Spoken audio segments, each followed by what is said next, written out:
રાણાભાઈ આંબેડા, જિલ્લા ભાજપ મંત્રી કેશોદ, આજરોજ 21/8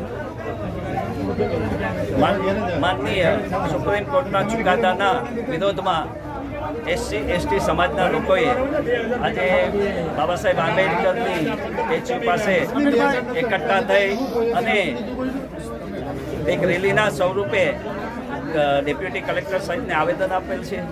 આ સમગ્ર મામલો જોવા જઈએ તો સુપ્રીમ કોર્ટ દ્વારા જ્યારે એક જજમેન્ટ આપવામાં આવેલું છે ક્રિમી લેયરનું, એને અનુસંધાને આમ તો કેન્દ્રની સરકાર અને માનનીય વડાપ્રધાન શ્રી દ્વારા એક નિવેદન પણ આપી દેવામાં આવ્યું છે કે આવી કોઈ અમલવારી થવાની નથી.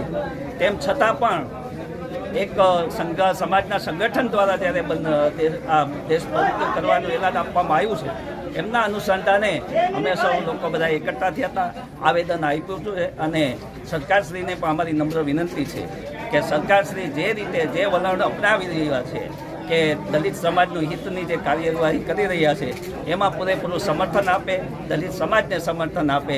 એ જ વાત અમે આજે રજૂ કરવા આવેલા છીએ.